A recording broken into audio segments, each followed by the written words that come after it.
Je suis très heureux d'accueillir aujourd'hui mon frère et ami Albert, le ministre des Affaires étrangères du Burundi, qui effectue une visite de travail de quelques jours ici au Maroc. Nous nous voyons souvent en marge des réunions régionales et internationales. Nous sommes toujours en contact par rapport aux différentes questions bilatérales, mais c'est un plaisir de recevoir Albert ici à Rabat dans cette visite de travail. Nos discussions portaient sur l'évolution de nos relations bilatérales au cours des dernières années, et surtout au cours des 2 dernières années, nous avons fait des progrès énormes. Nous avons aujourd'hui opérationnalisé les 2 ambassades ici à Rabat et à Bujumbura. Nous avons aussi renforcé notre cadre juridique et aujourd'hui nous avons signé 3 accords, en plus d'un communiqué conjoint, un accord sur l'établissement d'une commission de coopération économique et un accord sur l'exemption des visas pour les passeports officiels. Nous avons convenu au cours de nos discussions de tenir au cours du premier semestre 2023 la première session de la commission mixte maroco-burundaise, qui sera l'occasion pour renforcer notre coopération sectorielle et qui sera l'occasion également pour donner une forte impulsion à nos échanges économiques. Monsieur le ministre a eu l'occasion de rencontrer un certain nombre de ministres sectoriels, le ministre de l'Agriculture, le ministre des Finances. Il aura aussi une rencontre avec l'OFPPT et avec l'OCP pour impliquer le maximum d'acteurs dans cette relation bilatérale au bénéfice des 2 peuples frères. Nous travaillons conformément aux instructions de Sa Majesté le Roi Mohammed VI et de Son Excellence le Président pour que notre coopération soit basée sur le partage de l'expérience et sur une coopération sud-sud orientée vers l'action. Et c'est dans ce cadre-là que la dimension formation est une dimension importante. Et nous avons déjà augmenté le nombre de bourses de 40 à 140. Et aujourd'hui, on est prêt à aller encore plus loin dans le cadre d'une planification qui s'adapte aux besoins en formation de ce pays frère. Et d'orienter cette formation plutôt vers la formation professionnelle, et nous allons travailler sur ça. C'était l'occasion pour moi aussi de remercier le Burundi à travers mon collègue, Son Excellence le Président, pour des positions claires, constantes concernant la question du Sahara marocain. Et aussi, nous avons convenu qu'en marge de la réunion de la commission économique, qu'on organisera un forum d'affaires maroco-burundais pour impliquer davantage le secteur privé dans cette coopération. Donc la réunion a été positive en termes d'impulsion donnée à nos relations bilatérales, en termes de précision des échéances à venir de notre coopération et en termes de renforcement de la concertation sur un certain nombre de questions régionales et internationales. Oui, merci beaucoup. Je voudrais tout d'abord remercier sincèrement mon collègue ministre des Affaires étrangères du Royaume du Maroc pour son invitation, son aimable invitation à venir visiter ce beau pays que j'ai eu la chance de visiter plusieurs fois. Quand je suis ici, je me sens chez moi, je me sens à la maison. Donc, je lui remercie infiniment pour cette invitation. Je voudrais aussi, à travers lui, transmettre les salutations fraternelles de son Excellence, Monsieur le Président de la République, Évariste Ndayishimiye, à Sa Majesté le roi Mohamed VI,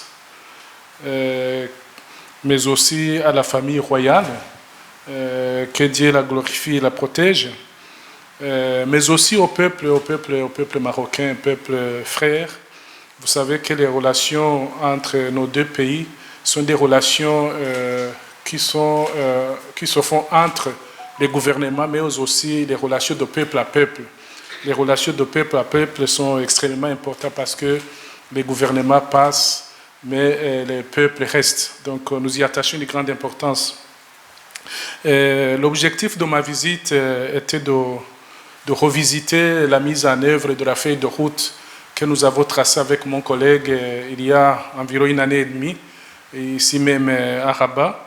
Cette feuille de route dans plusieurs domaines d'intérêt commun a été réalisée graduellement.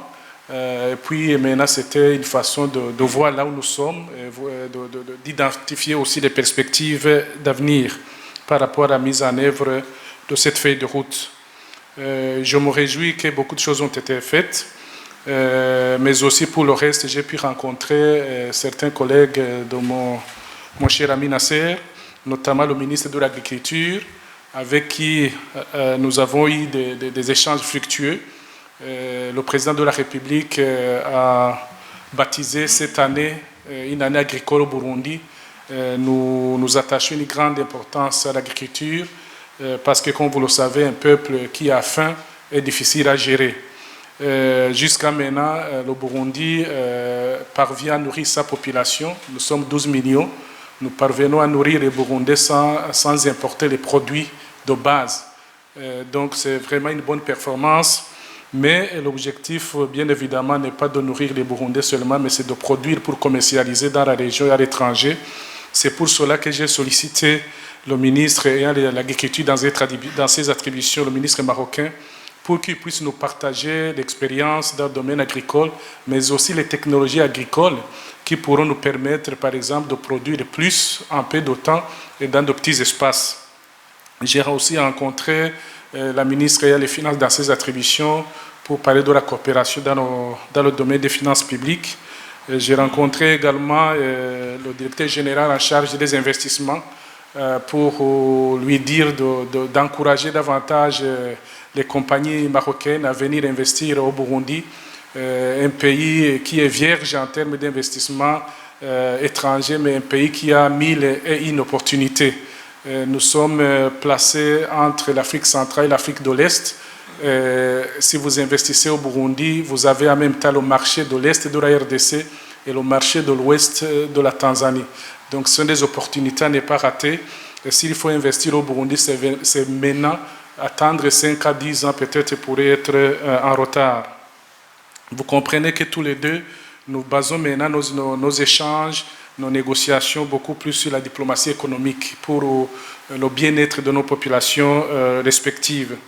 Nous venons de signer 3 accords extrêmement importants, 2 accords plus un communiqué conjoint, un accord sur la mise en place d'une commission mixte de coopération qui sera chargée du suivi et évaluation de ce que nous faisons dans le domaine de la coopération économique entre nos deux pays, mais aussi un accord sur l'exemption des visas entre les Burundais et les Marocains, détenteurs de passeports diplomatiques et de services spéciaux, pour permettre la mobilité de nos officiels qui viennent à Rabat ou qui vont à Bujumbura.